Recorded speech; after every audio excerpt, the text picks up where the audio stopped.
What is up, everybody? Welcome to another episode of the Can-Am Connection. Oh, wait, hold on. I don't have any Canadian on me. Look at the screen. Look at the screen. What? There we go. There you go. I know it says Arm Talk, but welcome to the Can-Am Connection. Jody Williams, Nathan Williamson in the house. What is going on, Nathan? How you doing? I'm sore. Trained hard this morning. I'm waiting on the first chat to come in about me balding, and then I'm fighting that person. So that's fine. Wait, what's going on now? I'm going bald. Josh makes fun of me for it all the time.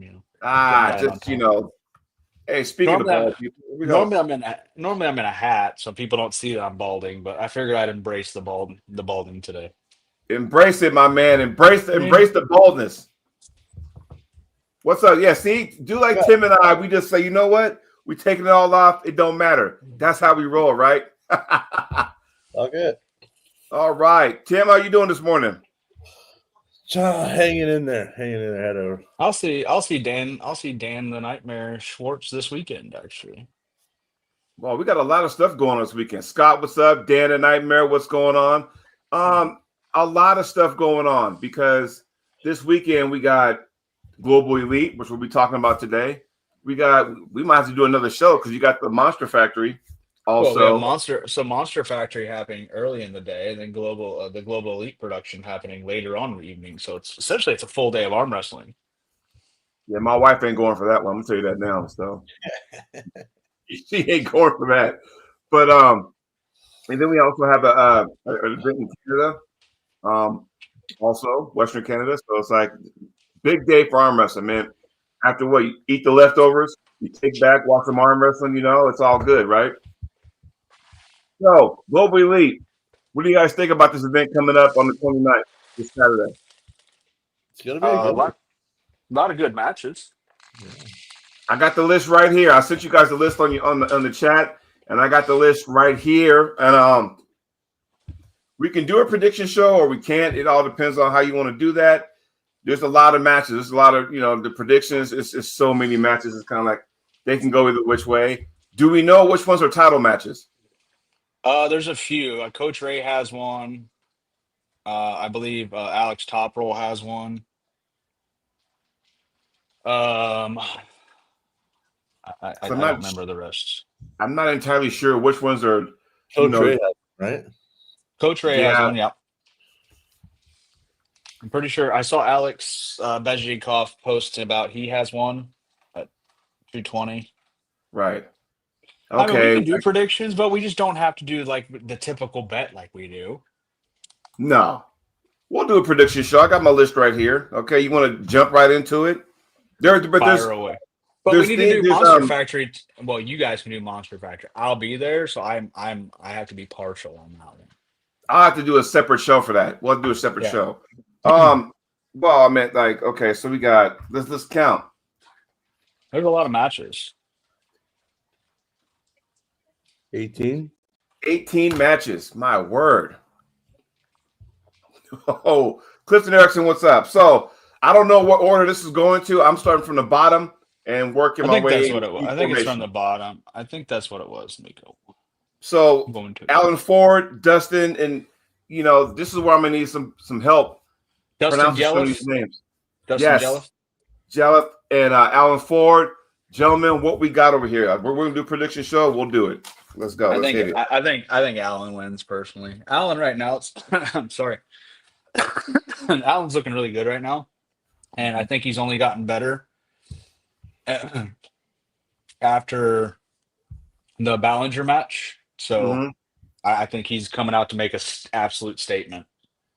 Yeah, if I remember right, he might even be moving in the United States now. Alan Ford, he's doing some traveling in the United States. I think he was over in DC, Baltimore area. I talked to him a couple days ago.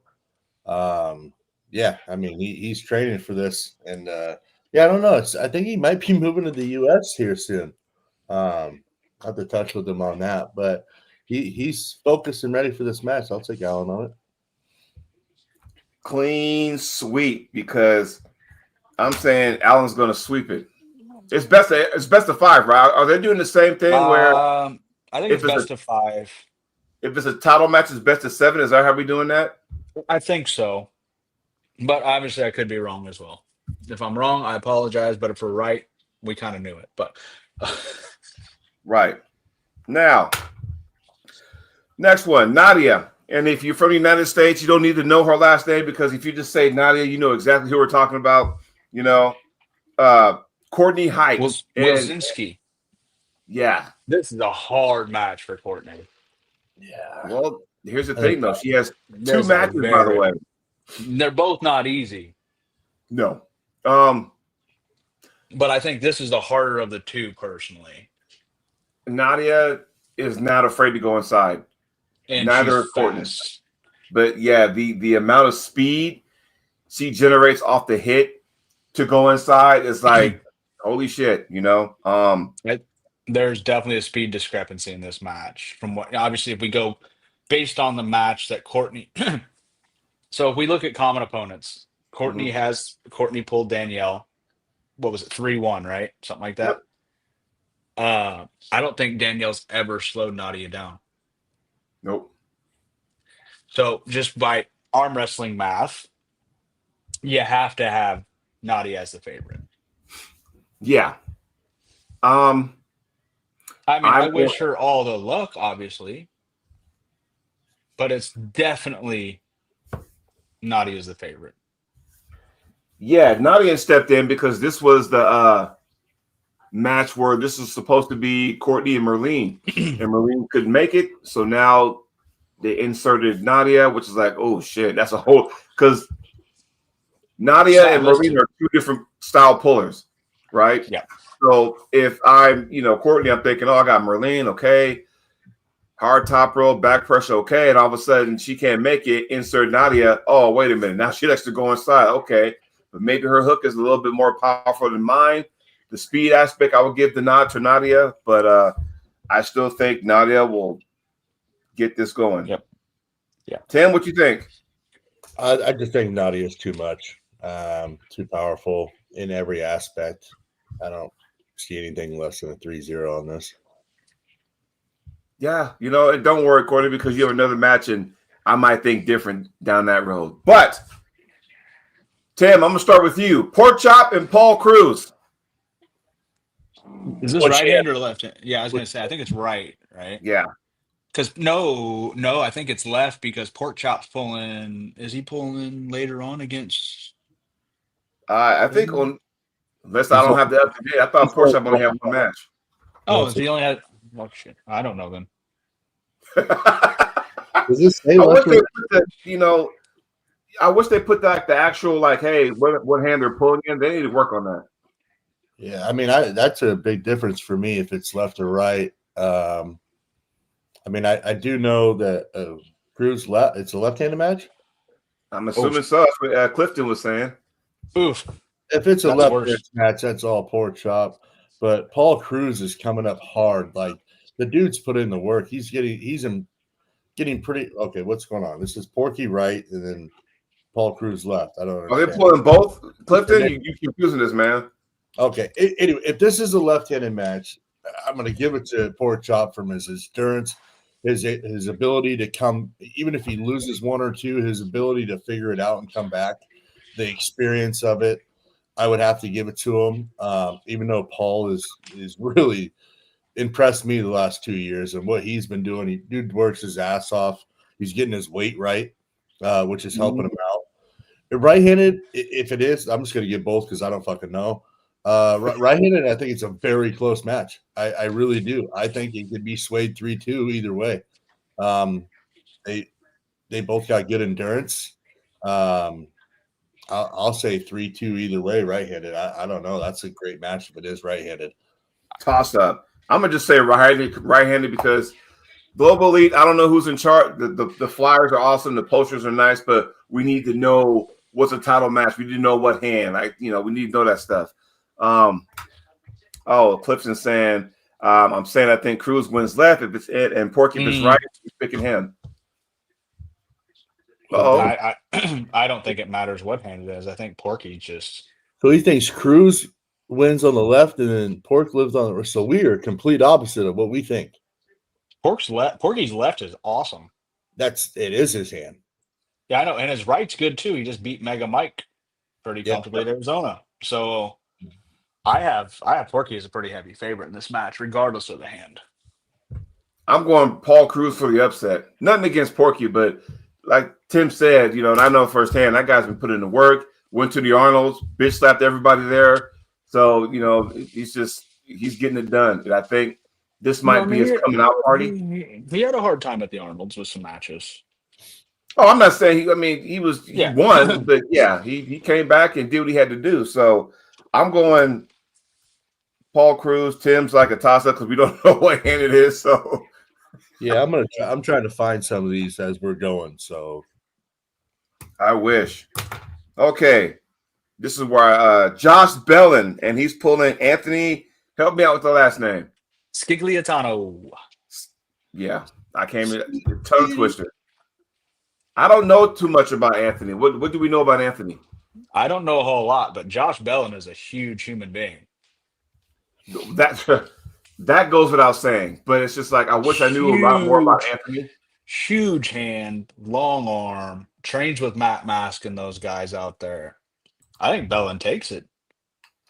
Hey Tim, look at the screen. no, you don't.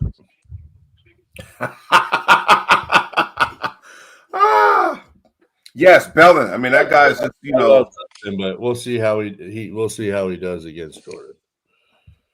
That guy's nails. That guy's nails. The Bellin. Oh yeah. Yeah. He's What are we on right now? Which match are we talking about? We Josh just finished Bellin. Josh Bellin and Anthony. Scigliatano.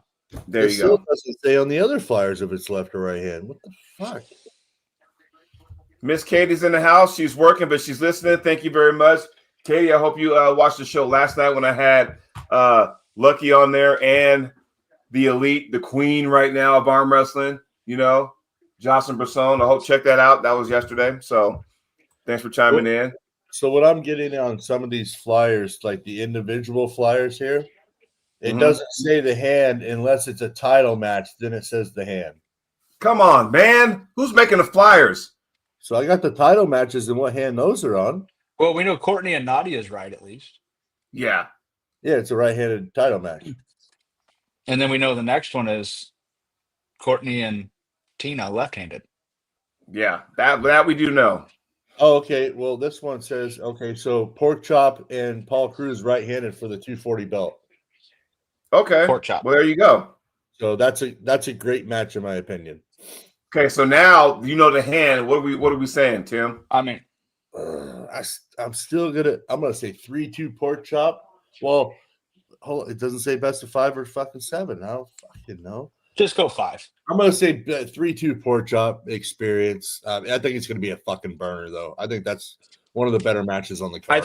I think Porky having pulled under the rule set is going to benefit him as well in this. Yeah, but I think Paul Cruz trains with a couple guys on a MAC table. Like, I think he's used to it. I think Dave Swartz might have an answer to that if Paul Cruz trains on that table. I don't know. I mean, he beat Jerome, and I don't know that Paul Cruz is beating Jerome. Oh, has they been pulled before? I mean, Paul Cruz has a win on Ron Bass.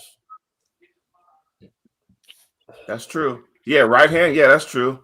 Well, I'm gonna take a sip of my sparkling because I got a win on Paul Cruz on the left. I'm gonna take a sip of my sparkling water when I say that because nobody likes left hand, right? Okay. It's a great match. I think it's a great match. Okay, moving forward, the match I'm looking forward to because somebody needs to make a statement in this match. Okay, where it goes after that, time will tell. Ashley Hoyta, Sarah Wilson, Nathan. I'm gonna let you take this one to start with. I mean, Sarah's is, in my opinion, the overwhelming favorite. I mean, but with that being said, I think if Sarah doesn't beat her fast, it's a left-handed match. Left hand, yeah. I think if Sarah doesn't beat her fast and flash pin her, and they get tied up in a strap or inside, I think Ashley beats her. Well, if it's left hand, I'm assuming that's a title match. Yes. Yes. Okay, so here's what I'm thinking. Not to piggyback on Nathan, but I'm going to. Okay. I don't think Sarah possesses the power. I don't. If some way, somehow, she doesn't slip. If Ashley slips, and if Matarangi teaches her how to slip to get to that strap, oh boy, right? That's what I'm saying. Yeah, You're hoping. Go ahead. I'm just saying I have Sarah. Like if you ask me to percentage wise, it's like Mhm. an 80-20 for me. Sarah 80, Ashley 20. But it all comes down to if Sarah can stay outside and beat her outside with ease, then Sarah's going to win it easy. But if for some reason it gets turned inside, From an experience standpoint, I'm going with Sarah because on a high, we don't know exactly Ashley as far as but we know her, but we don't know her experience on the table in comparison because well, when you're in New Zealand, you're kind of on an island to yourself. No pun intended. we can't forget Ashley did go to that event in Istanbul, Right? right? And she did win it left-handed. Yes. So Well, I'll she chime. does have some experience. I'll chime in. I've pulled with Ashley 3 weeks ago in Australia, and I've Mhm. pulled with Sarah. Sarah was a little while ago when we were up in Canada, right? So a little harder to judge, but I'm giving Ashley the favorite on this one. All right. And you She- too, Nathan? she's Ashley's the favorite. I mean, Sarah's the favorite in my eyes. yeah. Yeah, Like I said, I it all think depends on it'll where the be match goes. right. I think there's something to be proven on this. I think Sarah needs to go. You know what?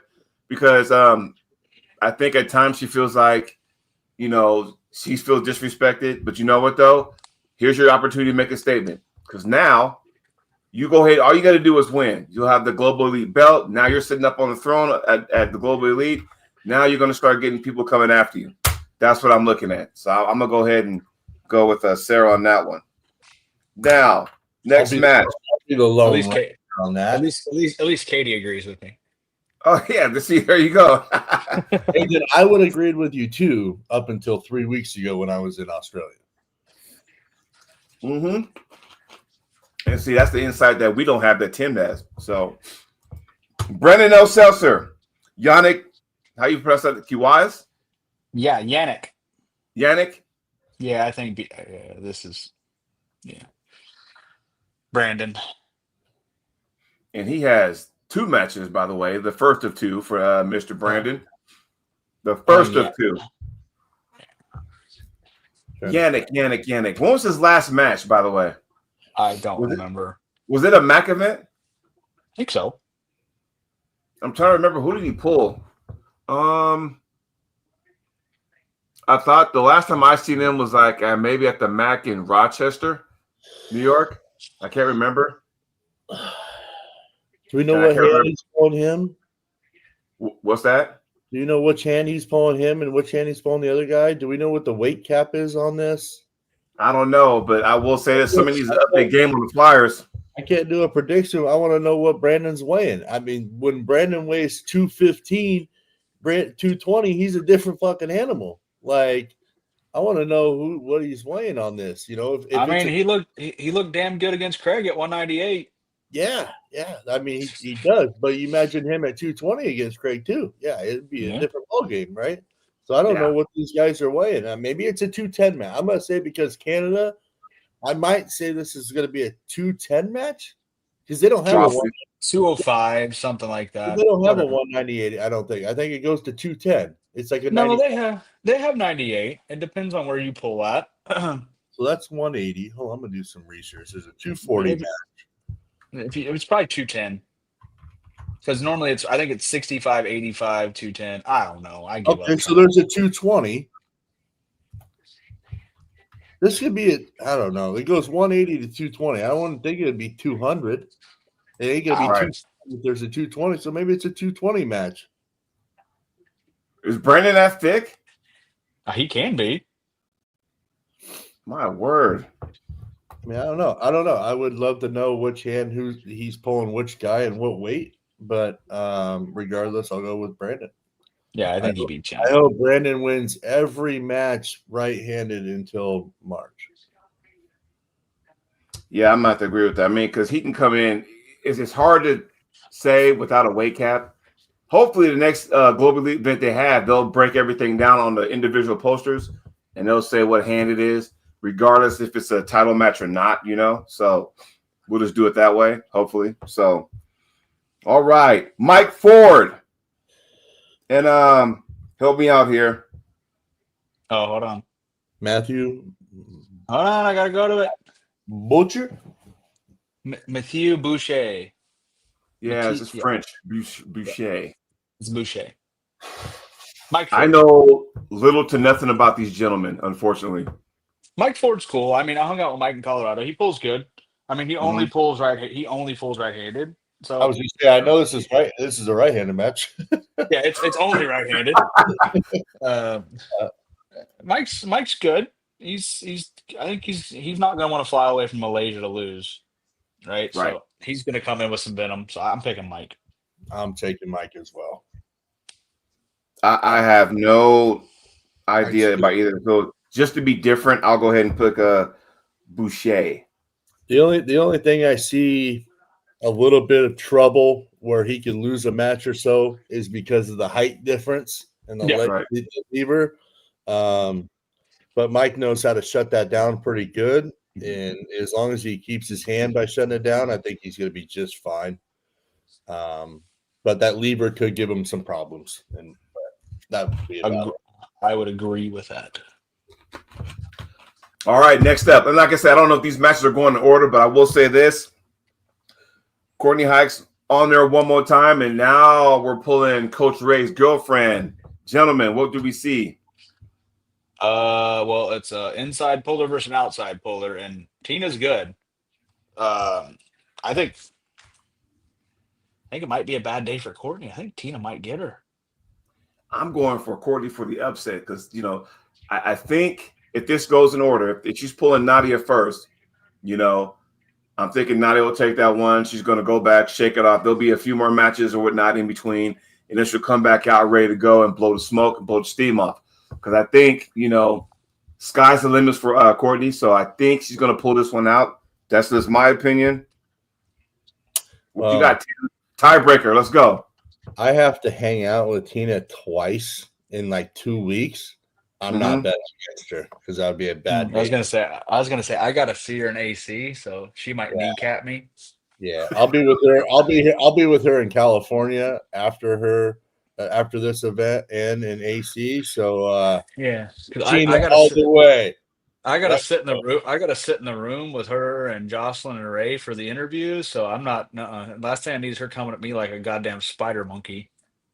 Just say it's nothing personal. That shit, I don't care. She might take it that way. That woman can look right through you. It's kind of scary. I'm going Tina all the way.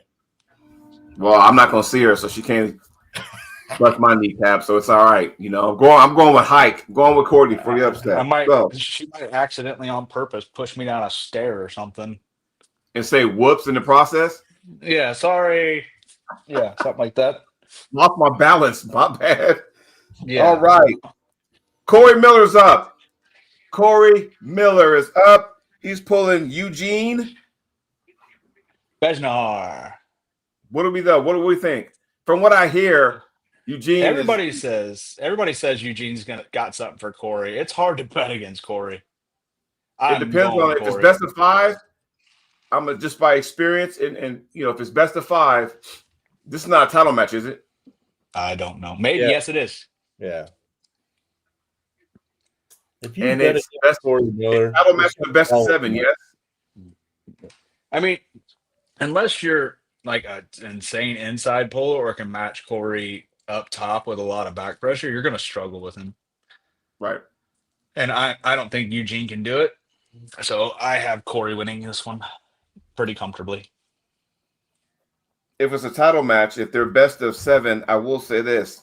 What scares me, he pulled Craig Sanders back in March, and it was a title match, best of 7, and Corey was up 3-0. 3-0. Okay, 3-0. which any other super match done. Thanks for coming. Get home safe. But because of the title match, best of 7, Corey lost the next 4 matches.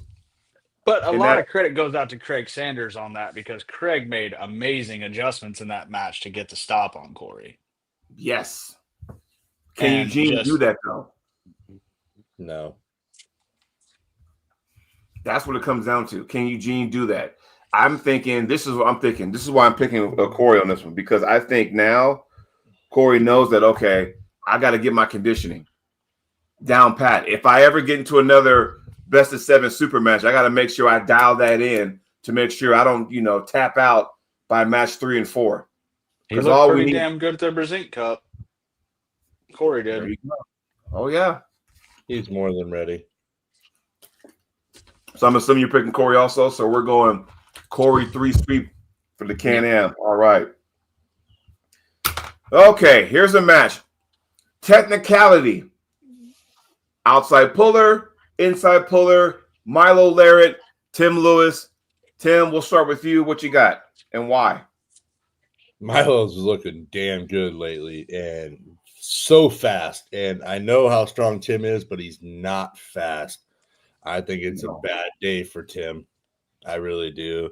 I think stylistic wise, energy wise, being in Canada, being in Ottawa, it's a bad day for Tim. They're in Toronto. Whatever. It's in Toronto. It's in Ottawa still, ain't it? No, it's in Oh, I'm sorry. Toronto. That's in Ontario. Still. Oh, it's in Toronto. All right. Listen, They're both in Ontario, but they're Yeah. they're far apart. Listen, it's in That's Milo's territory, and Milo's looking damn good right now. And his adjust and the way that he's able to listen and adjust during a match now, it's not just one dimensional. The dude can change some shit up, and he does have a good press. He does have a good press. So, and his left is better than his right lately. I'm giving it to Milo for the sweep. I think Milo beats him just on pure speed because if Tim Lewis, like the only way Tim wins this match is if he makes it ugly and turns it into a long distance endurance game where he just drains every single ounce of power out of Milo. And I just think Milo's too fast. Anytime you see Tim Lewis lose, how does he lose? Fast. Yep. He doesn't. I mean, he does lose the grinder every now and then, but that's what he's kind of made his career off of. And I just think Milo's just going to flash. I'm gonna say this. I'm a bigger Milo fan than Auden fan. There ain't nothing against him, but I just like what Milo brings to the table. Here, tell you what, it goes like this. Because Milo is so technical, 1, speed, which I love speed, 2, and I love Tim. He's probably had more super matches than anybody on the face of the earth. Okay. He's got like a super match like at least twice a month, sometimes 3. But I saw Tim Lewis at the Worlds and was like going, bro, you on the go. Before he started, he was already here before before he realized what was going on. Like, you got to be ready to go. If by chance Tim gets a bite and slows that hit down, pulls him in there, I don't know if Milo has the strength to come out of that. However, reason why it won't happen because Milo's going to set up to attack that angle so Tim can't not access his power. Therefore, I'm going with Milo also. Hell, he might set up and just press Tim every time too because he's super tall, super long arm. He might just come forward and just bam, and then it's over. Before Right. Tim can even engage. Tim's High likely. Tim's never been known to get his opponent to his side. He always He's always catching outside. and you're not going to be able to do that. I mean, you're gonna have to catch it and suck him back in. It's not going to happen. No, I think it's a bad day. My opinion. What do I know? What do we all know, right? Ooh, I like Not this a- matchup. Not a damn thing, Jon Snow. BLM versus Brad Grundy. This is Tim, left-handed. We'll kick you off with you. What you got there, Tim?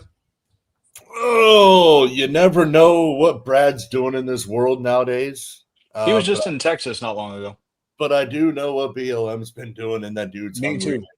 I'm going BLM with the not a sweep by any means because he does foul a lot. for the sake of a best of 5, because we don't know, I'll do 3-2 BLM. Okay. Yeah, I was watching BLM because I was just in Ottawa. Dude's looking. I think BLM's the favorite, and I have BLM as the favorite because this is not Brad's dominant arm. No. It's not. Which is why I'm leaning toward BLM. I would have said I would go for Brad for the upset, but a lot has to be said for this. Is the mind games will come into play, and I say that because sometimes it can be okay. We're 30 minutes in the show, so that I can really start cussing. Sometimes it's a bitch to set up with BLM, and he frustrates his opponents because of his setup, unwilling to straighten whatever the fuck and all that kind of stuff, and it can frustrate his opponents. So right there, if he has that going for him, it makes everything else that much easier. Is he going to frustrate his opponents? But when you're going to get somebody that's not their predominantly good arm, there you go, right? So I'm not saying Brad's not good left-handed, but BLM's good. His good arm is his left arm. Right. And I love left-handed pullers. Yeah, and he was, I was up there and I sparred with BLM some, and I watched him sparring with Dev and other people, and dude, he's looking, and talking to Dev, talking to Porky, all those guys are like, yeah. Well, El Cesar's up again, boys, for the second time in the event. I'm taking El Cesar again. Yeah. Ilya. We can just skip that. I think we all can agree with that. And like I said, it's nothing against the opponents he's pulling. It's just, everything is kind of like this for Brad. Everything is just set up. All you got to do is show up and win. Everything else is kind of lined up for him, So now we're going to get to the juicy stuff because now we got Shea Dickey and Coach Ray. I'm thinking Coach Ray is just, all right, let me be careful when I say this. Walk through. Let me be honest. There's a reason why in this sport, we always say there's levels to the sport, right? This is going to be a prime example why I think there's levels in this sport. Coach Ray has proven time and time again he can be down 0-2 and he'll come back and win 3 straight or whatever the case may be.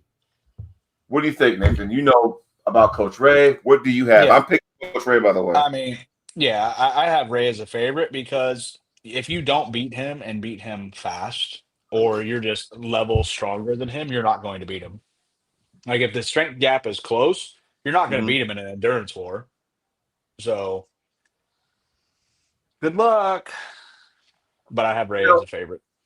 And before I let Tim chime in, I want everybody to know when we pick favorites or whatnot, that ain't mean the other person we don't pick is like chump change. There ain't nobody. We're not saying that. So I want to get that out there perfectly clear because sometimes some people can twist things around. We all know how that goes. Case in point, my thing is like go look at Ray's matches on Arm Wars. Like the one against what's his name from England? Why am I butchering him? Tom Holland? Yeah, Tom Holland. That right there. Good God. Ray was ready to die on the table before he was lose. Mm-hmm. And the way he fought back against Tom, and Tom, we all know Tom is no joke. Oh, God. Yes. What you got, Tim? What you got, man? Definitely picking Coach Ray. But I believe he'll lose the first round and then he'll win the rest of the rounds. Sometimes he likes losing the first round because he just wants to do something to figure him out. And then he'll go, okay, now I know. And then the adjustment comes. So he might lose round 1 and 2, and then it's over after that. Yeah. God, I think it wakes him up. Yeah, it's just he'll go in there with a game plan, thinking the guy's going to do one thing, and if he does what he thinks he's going to do, then it's an easier day for him. But if the guy does something different than he doesn't think, or he feels something different in the hand or something like that, he's going to go, okay. And then he goes back to the corner. He goes, I'm going to do this. Okay, let's go. And then he'll figure it out. You have to. He figures it out before the match is over. It's not often that he doesn't figure it out before the match is over. Right. You just have to look at who he trains with Raymond Zantanovich and Giannis and Tom Zarozitz and Sandras. Like, you better that be right quick to there, figure things out. So iron sharpens iron, speaks volumes. So, all right, next match, Tim. I'm gonna start you off with Jamie Staken and Storm Chelino. I'm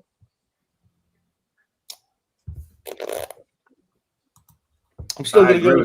Still gonna go with Storm. I'm gonna go with Storm. It's about Storm has to get it to his side of the table though. Storm has great endurance. I think it's going to be a battle of center. Who wins center? But I know Storm's very good at winning center. Personally, know that. So I'll give the edge 3-2 Storm. When was the last time we seen Storm compete? Colorado. Yeah, I pulled him in Colorado. Okay.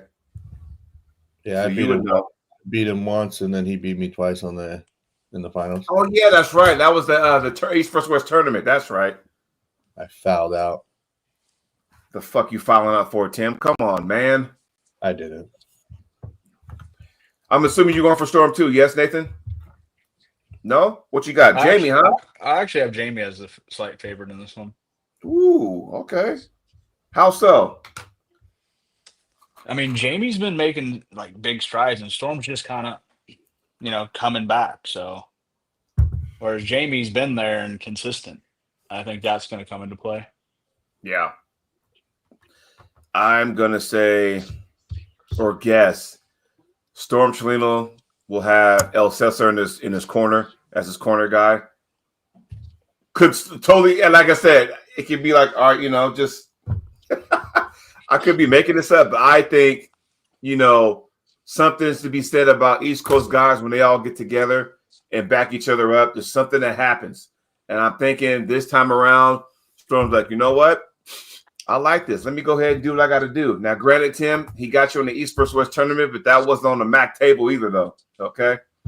Wasn't on the MAC table. It's a little different. Whereas Jamie has experience on the MAC table. And for those that don't know, can someone tell me, Nightmare, you're in the chat, you can tell us, a MAC table competing is a lot different than pulling your basic 7x7.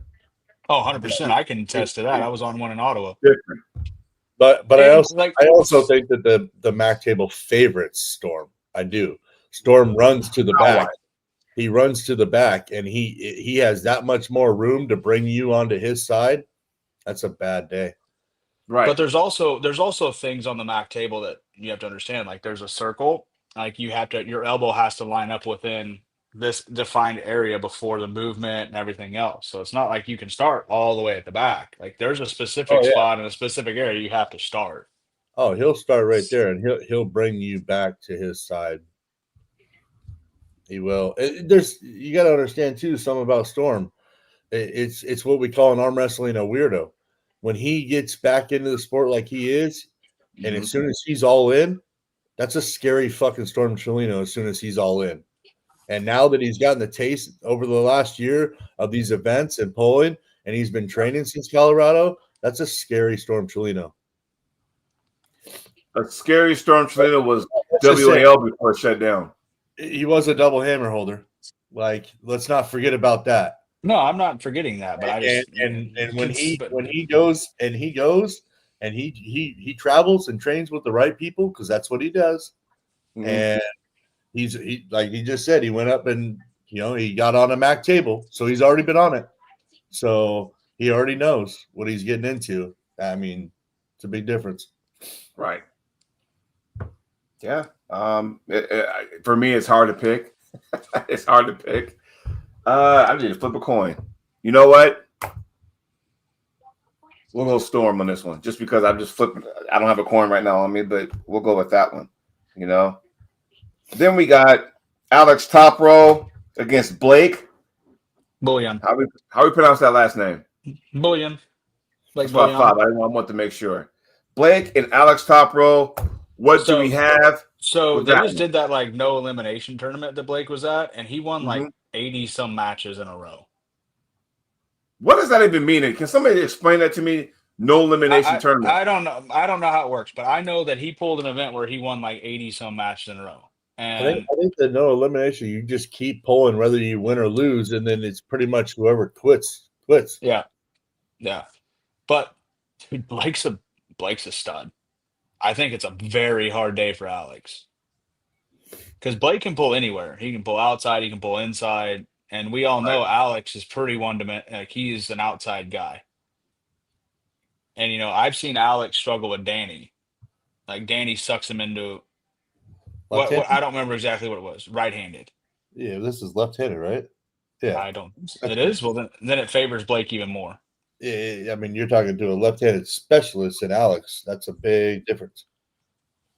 Yeah. Oh, sorry. It was a KOTT for 30 minutes, and he won like 80-some match or something absurd.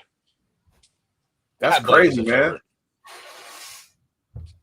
So you're picking Blake, okay? I am. I have no idea who I'm picking on this one. I really don't. Well, I'm assuming Tim's going with Blake. I wouldn't bet 68 against pins. Thanks, I Dan. would- It was 60. It was something stupid like that. I knew it was mental. I wouldn't bet against Alex's left hand. Alex is winning. God, once again, I'm stuck. I don't know what I didn't even realize about this. 68 pins in 30 minutes or a triple elimination, and you pull till the fucking sun goes down, whatever it was. I have no idea that thing existed.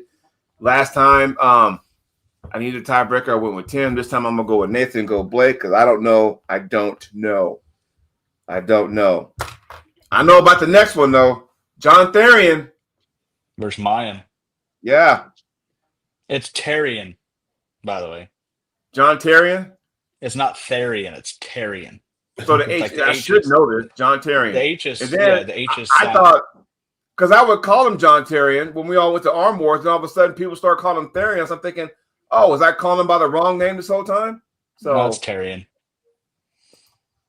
my word.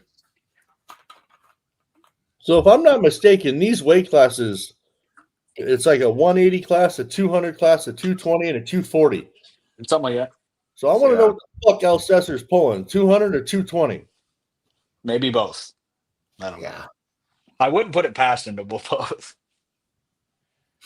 I I mean, you know what? you got to think of the pressure Mayan has on his shoulders for this match, right? Like, you have this match, and 2 weeks later you have Merlot. Like, you cannot lose this match if you're Mayan. Like, you can't. Well, okay, so here's the thing. Wait, what? Yeah. He's East pulling versus West. left-handed here, and then he's pulling left-handed East versus West. Yeah. Well, if they get, that's weird. Why would Okay, he, so here. why would he even still have a match like that? That doesn't even make sense. Why would a promoter even do that? You're risking it and something on a card, and then a last-minute switch. Like, well, his match has been booked for a while. Yeah. correct. This one right here was. That's what I'm saying, though. Like, why would you even book him for 2 weeks later, in my opinion, versus a way better opponent? That's a question Robert would have to ask, right? Is it Robert making the matches? Yeah, but this is where I'm confused now. I didn't know much about this guy. I didn't even realize and put it in my head that he was going to pull Merlot. But if they're putting him against Merlot, that's telling me John has a hard day. So Mayan is the overall number one left-hander in the whole entire country of Israel. Yeah, but that's just telling me. I mean, I was going to pick John, but now I'm like, if they're putting this guy against Merlot, I don't know where I stand on him. I'm pretty sure they didn't change the right hand because Mayan's a lefty. If they keep this, yeah, because John has a right-handed match the week later, so it's not going to be a right-handed match. But if they keep this and John wins, that's the dumbest match at East versus West, in my opinion. Okay, so let's backtrack for a second. Is it safe to say that sometimes you backlog these matches, that if you're a promoter or if you're a puller? Because again, if I'm a puller and I got opportunity to be on Global Elite and East versus West, you're thinking, okay, here's my chance to be on the spotlight. But think about this. If you're pulling the same hand and these matches are 2 weeks apart, it's like, okay, because I'm going to tell you something right now with Jason Merlot, what he's done all of 2025, that ain't nobody you cannot come in less than 100% against. Yeah, This version of Merlot, you cannot come in that match against him less than 100%. And if John can bleed some of that shit out of him, it's going to make Jason that much more effective. I think, in my opinion. Yeah, I mean, Well, we didn't see Jason and John pull left-handed at the Brazilian Cup. Now we did see John and Paul Talbot pull, and John was pinning Paul before his elbow came off the pad, left-handed. Right. So yeah, I'm saying if I don't know, man, if this guy, whatever his name is, loses to John, might as well go back to Israel, bud. You might as well just Okay, so check this out though. I mean, Clifton John's no goes- joke, right? Like, Because John has a match December 7th with Dallas Langston on the right. So I'm Yeah. assuming this has to be left, yes? no, it's Yeah. left. It says left-handed title match. No, it is So a left-handed again- match. Why would you pull left here, then pull left 2 weeks later against Merlot? Doesn't Listen- make sense to me. It's one of those if you're presented with an opportunity. Yeah. But why would you do that opportunity? How does that benefit your promotion if he loses? If he ends up having a war, or he loses, or potentially injury after a war, or whatever, that doesn't make sense.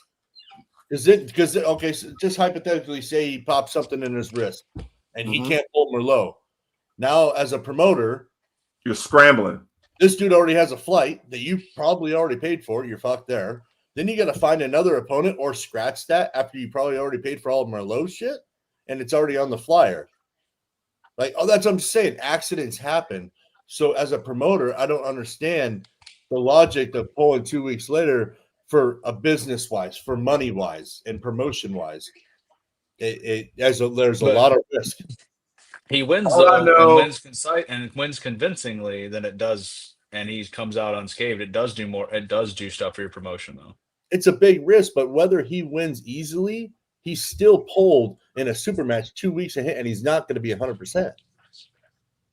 I think If mine's all I only like know- 19 or something, like if- 21. So If Yeah. I'm Jason Merlot or Dallas Langston, I'm eating popcorn watching this match because this match made, I don't know. Well, I mean, You know, John's pulling left here, then right there. That's the thing you would do, right? I mean, Yeah. You hope you don't tweak anything to where you can't hold on to the peg. We've seen that before too, though. I mean, Hutchings tore a bicep holding the peg. Right. Not just saying that saying- this is going to I'm just happen. saying there's no way you're coming out of this 100% to bring your best to Merlot. That's all I'm saying. You're not. Okay. I You're say not. John in this match because you hope he doesn't overlook John because he's thinking about, Merlot. There's definitely a lot. There's definitely not pressure on John for this, and there's a lot of pressure on Mayan for this. There you go. So I'm picking But John. what's the old adage though? Pressure makes diamonds. Yeah. Or it can make rubble, whatever, Yeah, it can. It can. But We're going to find out, huh? Oh, shit. Oh, we're going to find out. Damn. I'm picking. Did we pick yet? I'm picking John. I don't know. That's I'm the going- answer I have. I'm going with John. Fuck it. I just don't know. Because only because if he's pulling John, if he's pulling Langston next week on the opposite hand, it won't fucking matter,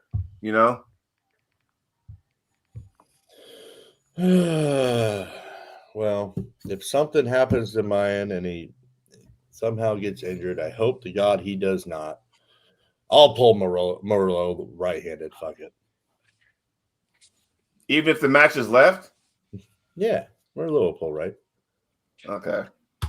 Now we're getting to the co-main events, gentlemen. You know what? Here it is. Wayne Withers, Manarengi, Hedda Morris. Man, Wayne. It's a bad day for Wayne. If Wayne loses this, where does he go? It's a bad day for Wayne. I'm just saying it's a bad day. That Kings is definitely gonna mess with him. And we don't see Wayne press. No. If he had a press, he'd be dangerous because he got that long lever. And let's see what, 6'6", 6'7", something like that. Well, Maybe they- 6'5". They both want to be in the straps too, so that's They both want to be in the straps, and when Mate's in a strap, it's a different ballgame. And I James actually- Clark made the best comment. Wayne isn't the same since his bicep tear. We've all been saying that for how long now? And it's shown, you know. But he did beat to get that Mac belt, he did beat, you know, but I don't know. Well, he lost to Phillip, which I said he would lose to Phillip. Yeah. So I'm going with Cafe Mate. Yep, same here. I'm assuming Nathan's going with who? I'm going Matarangi. All right. And then the last match, and thank God it's not a, you know, a put together match. Alex Kordeka and Eric, how you pronounce that last name? Falgren?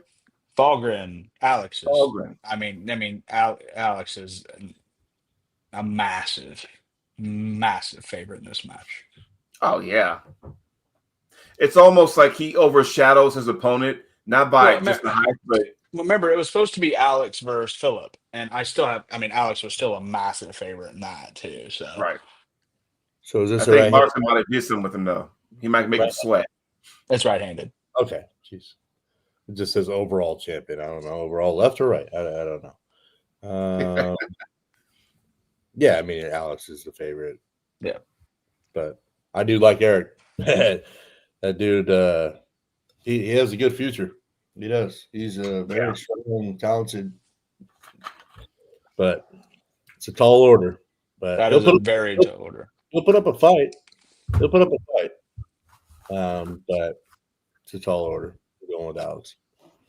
Yeah. And there you go. That is our card for the Global Elite Saturday evening in Toronto, Ontario. But now the one match that kind of got us talking about it was, you know, as a promoter, and I'm going to put you on the spot because as a promoter, what have we learned when you have these guys setting up here? Oh, I'm going to put 2 weeks later at this event, but with the same arm, you're kind of going, okay, man, you know, what have we learned from a promoter's standpoint like yourself? What have we learned?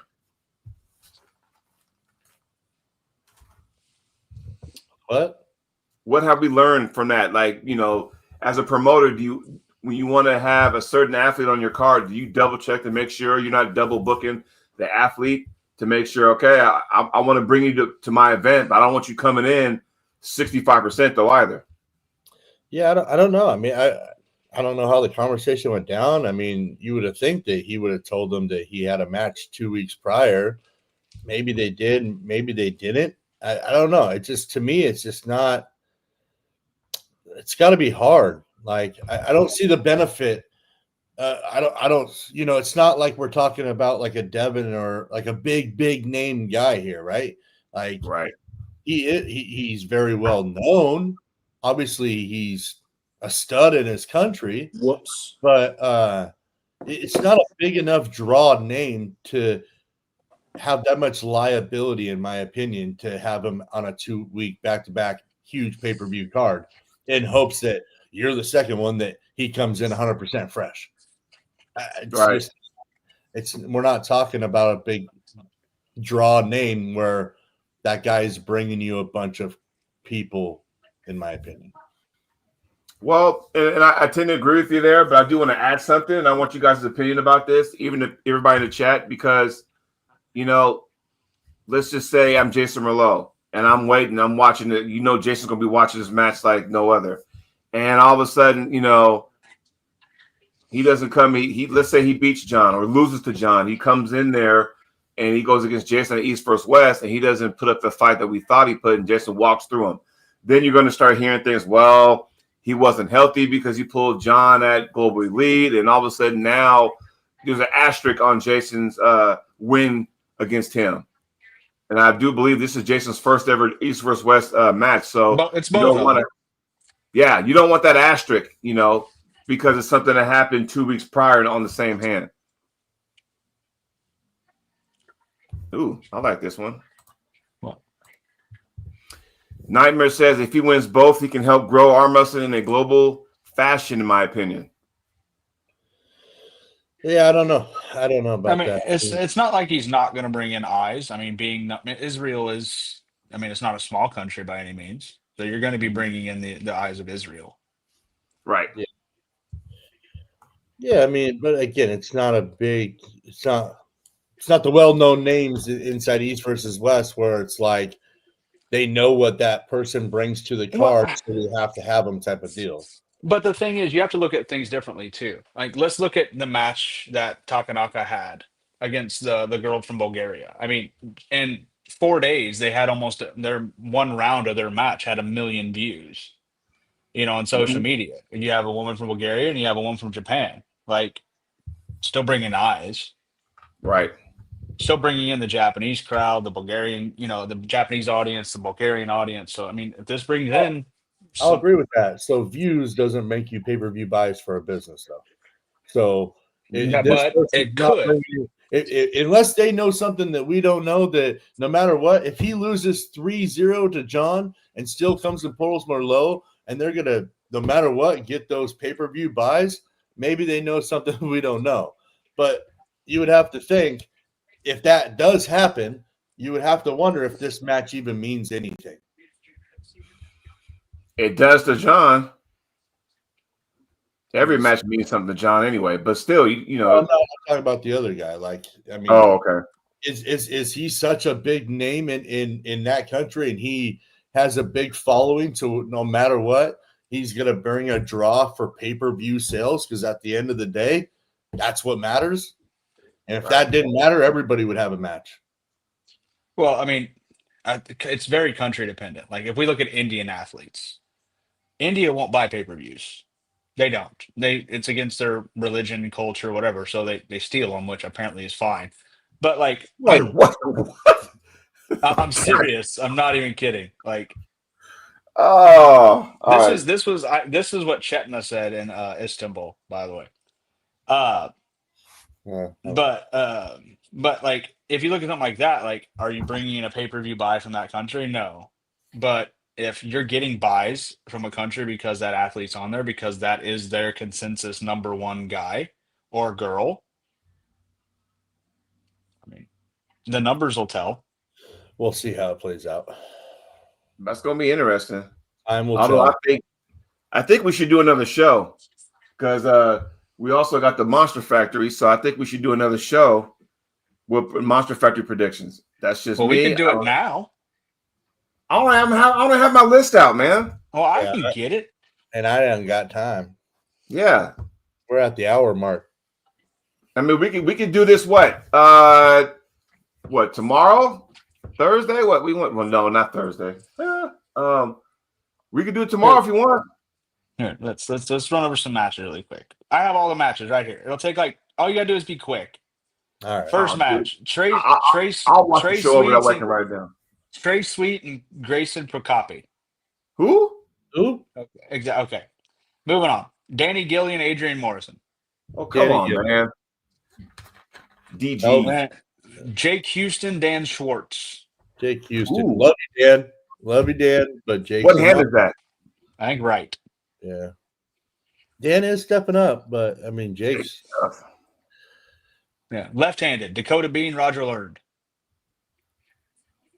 I don't even know who Dakota. Roger's been up in this game too, by the way. Dakota's out of Oklahoma. He's good left-handed. Are you looking at a flyer? Oh, okay, I know who he is. Yeah, I just need to know the face. Roger still wins pretty easily, in my opinion. Okay. Saray and Raymond Lilemo. I don't know if I'm saying the name right, but. And that's right hand, I believe, right? Yeah. Yeah, Raymond. So we got all sweeps so far. Great. Ryan Ballesteros, Dustin DeWoody. Ryan Ballesteros is a fucking monster. He beat Dallas Langston. He beat and what's his name? David Eggian. Yeah. Ballesteros is a rage puller. I'm hoping I'm hoping Dustin shows up, man. Hope he does. Magaya Polk and Richard Cogburn. Oh, Richard looks pretty good lately. He does. Richard. Makai's a big dude. Yeah, he is. I don't know, but he is a big old buck. But Richard, he stops at that. Yeah. Man, he has his He's a huge hand. from the wrist to his bicep is one log. It's the same. Next match: Damn. Jeremy Parker versus Logan Bittinger. Jeremy Parker. Cole Casper, Bob Brown. Cole Casper. Really? Yeah. Even Bob Brown's undefeated Monster Factory streak is going to end there. You remember Cole did lose to Ray in Colorado. Okay. Who's the referee for the Monster Factory? Leonard. Enough said. A lot of fouls. I think they're doing EVW rules. If it's called that way, but it's not a super match referee, so it's harder. Lars Verbakken, Myrtle Anzanoff. Lars. Ooh. And Ain't your the main event. Oh, yeah. The main event is Wallace Dilly and Corey West. Corey West. And that is, yeah. Oh, well, okay. So That's Saturday. I'm leaving Friday for it. So here's Wallace Dilly because he has Cody Merritt the following weekend left hand. Are you going to Monster Factory and not to Toronto? Mm-hmm. Oh, I thought you said you were going to Toronto. No, I'm going to Monster Factory. Oh, yeah. Are you going with Danny or something? Is that where you're going? I'm actually reffing Monster Factory as well. Oh. Why are you not the head ref then?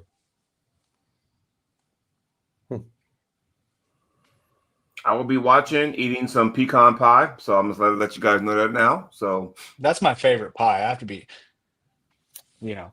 I'll take that over at pumpkin pie any day of the week, twice on Sunday. What So is before we get off, hold on. Now we got to have this debate. Tim's shaking his head about pies. How the fuck do we kick him off the channel? who? Pumpkin pie is the shit. I'm Pumpkin not pie. saying it's bad. I'm just saying I'd rather have pecan instead. I get a pumpkin pie as my fucking birthday cake. You get pumpkin pie like freaking Pumpkin pie frappuccino and is- stuff. Pumpkin pie is disgusting. Wow. You guys are Canadian. I'd rather have sweet potato over pumpkin though. I'd rather have sweet potato over pumpkin. Come on. You guys got a problem. Did you see the crumble cookie lineup this week? If you guys are a crumble cookie fan, it's all I pies. did not see it. What's the Oh, dude, My it's all wife- pies. It's They all have one. pies. We have one like right down the road and they go all the I time. do too. Lucky So the says pie, no women's matches on Monster Factory. They used to have them, then they quit. Don't know why. we have a brookie pie, a cookies and cream pie, a French silk pie, a Biscoff pie that looks amazing, by the way. The Uh, brookie. A pumpkin cream pie. That's all up Tim's alley there, and a chocolate peanut butter pie. Oh, and No. a raspberry cream pie. I'll take that chocolate peanut butter too. No, gross. That'd make me puke. That's too much. That's too rich for me. But before we get off, in 2 weeks though, Washington State will be jumping off the hook. Tim, you got any updates? Yeah. I mean, we should be releasing today our final card matches. I'll say it like that. I'm excited. I flew up yesterday morning, flew home yesterday afternoon. I'm a little tired. Solidified everything. It's going to be awesome. I mean, the venue's fucking massive. Screens everywhere. It's going to be playing throughout the whole casino everywhere. I was getting ready to ask that. Do you have access to the screens to where? Yeah, they go everywhere. And then there's two big jumbo screens on the left and right that will have the brackets on it. Our announcer booth will be up on the stage, like overlooking the tables. It's going to be pretty awesome. Are you allowed to say who you all got showing up for the event, the play-by-play announcers and all that kind of good stuff? Yeah, Uncle John will be the announcer with you this year. And then we've already released the 2 out of the 3 Does matches. that guy doesn't even arm wrestle anymore, does he? Uncle John? Who? Yeah, when he wants to. I thought he was being a professional wrestler now. No. I mean, he's probably working his way to something like that, but we'll see. Yeah, Aaron's doing the production like always. We got Mr. Jacob Abbott being inducted into the Hall of Fame. Well deserved. The last person to beat Todd Hutchins on the left was awesome. We were there. In person, that was nice. What else? So the first ones, we got Jody versus Lewis, left-handed. And then we got Brent Rackers versus Cody, left-handed. And then How about that? I was going to say, how about that after the event just happened in Illinois, Brent? It's going to be pretty good. I think it's going to be a good match. And then the The final guy- one that would be released tonight is also left. It is all left-handed matches. But the next one that gets released tonight, there is 2 out of the 4 are international guys, and the third person is a former international guy that lives in the States now. So it's gonna be a banger, I believe, in my opinion. I think it's gonna be a banger. I'll just say before it gets released, it's a 4-way battleground. And Well, I know who two of them are. it's a 4-way battleground that gets released tonight, and it's going to be pretty sweet. Yes. All lefties, all day. Let's go. Yeah, 3 tables, 10 referees, so there's plenty of time for people to switch in and out. It'll be pretty good. Tim, somebody really wants what's going on. James Clark's really wanting to be a part of something. So Get a hold of me, James. Get a hold of me. Come out to the event. They're all going to pull the tournament as well, left-handed. So come out. It'll be good. There's going to be a lot of bangers in that 220 class this year. There's going to be a lot, and actually 242 should be some big bangers too. So is that how much James weigh? James, you 220 or 242? I'm over here talking all this shit on the left hand. he's probably closer to 242 nowadays, I would say. But yeah, I mean, James, there's some good competition in that 242. I'll tell you that much. Between a lot of these couple comments here. Lucky says, "I'll give a little grace, Tim, for the first for the left-hand matches, but you're still breaking my females matches heart." Well, you know what? You got to reach out. At least I know ladies are coming, and they all pull for free. So there's no reason why a bunch of them still shouldn't be there. I could count at least 8 that I know that are coming. But right now, like, we like putting females on the card, but I also like females pulling in a bigger tournament. I think it's better for the females to pull in with 8 to 10 girls in a class than it is to have a super match. So let's keep working on that. We had this conversation yesterday why it's more, it makes sense to have the round robins because we know all the women will show up there. Yeah. Clifton says, if I can beat Jordan, I'll pull Tim. If I can't beat him, then I have a lot of work to do.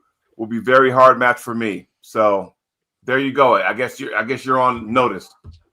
There it is. We'll see. And James says he's about 250. 250. Damn, James. That's right. He makes 242 easily. So that's what I was saying. 242 guy. And there'll be some good 242s there. And I am being told though that Jacob Abbott will be pulling after his induction. So watch out for the left hand. Nice. So James says he's going to make out to Arizona. So I'm assuming Arizona State. Do you have a date for that or no, Tim? It's June 6th, and it will be the biggest one we've ever done. It's the 10-year anniversary of Armed Sports Entertainment. There's probably going to be over 15 countries that in attendance. Everybody that's been to one in the past out of the country will be there probably. It's just a tournament, no matches, correct? Yeah. There you go. Gentlemen, did we cover everything? We are good. Boys and girls, it's going to be a hell of a week. Hey, it's going to be a hell of a week. Enjoy Thanksgiving. Enjoy the matches this weekend. Enjoy football. Enjoy everything. So Chiefs are going to beat the Cowboys. That's all that matters. I'm on a 60-hour fast before Turkey Day, just so I can eat some turkey. 60-hour fast. Damn that. I'm like 213 right now. I want to get down to like 205. James really wants a match. This is the vibe I'm getting. I had the perfect guy for him at 242 too, if I would have known. But I turned it into a battleground. So see that, James? James, once you get a hold of Tim after that, y'all could talk about something at a future event or something like that. Yeah. Tim's over there on a fast, and I'll just sit here because my weight's perfect and have my share size Skittles. Ooh, I love Skittles. Oh, I don't need to be. I just do it because it's fun. Yeah, I don't need to be either. That's why I eat Skittles. I can I'm make 204. 209. I can make 209 in like 3 hours. Oh God, I can't do that stuff anymore, man. No. Oh, 213. What do you mean? You can walk I- outside with a dog. I don't do Well, fasting anymore. But I have Washington State coming up and then the Cali tournament before I get to Atlantic City. So I need to cut down a little bit before I do a couple of these things. Are you So- pulling the crinkle thing? No, I'm going to pull in Atlantic City at 209. Ah, that's right. Well, there you I'll go. I'll be asleep during the tournament. Do it. Sleep. I'll be. Do it. I know we get in Wednesday and we're going to Georgie Svetkov wants to go to dinner with myself and Josh, so we're going to dinner with Georgie on Wednesday when we get in. So Yeah, we get in Wednesday morning and me and Bogdan are doing Times Square and Rockefeller Center before we head over to. oh, you're going to New York? Yeah. Yeah, we're flying into Philly. We were doing that, but New York was pretty cheap and it was a red eye from Cali on Tuesday night. And yeah, we're You going can't have to us. show Yeah, him Christmas time in New York. we fly out around noon, get into Philly pretty early time. So and then it's like an hour from Philly to AC. Yeah, hour and 20. There's a badass diner on the way. Just saying. There's a badass diner. I mean, we aren't cutting weight, yeah. so Yeah, no, it's fun. I did the Philly. It's a straight drive, easy drive. yeah. I mean, I used to live in Jersey, so Yeah, New York's about 2 hours, so we'll be out there. There you go. yeah, All we're right, gonna go- gentlemen. it'll It's be been fun. nice. Everybody, enjoy the rest of your day. Enjoy your Thanksgiving. Enjoy football and enjoy the tournaments over the weekend. We will touch base next week. Hopefully, Rhino will be joining us, and we'll go from there. Gentlemen, it's been nice. Y'all have a good one. Later.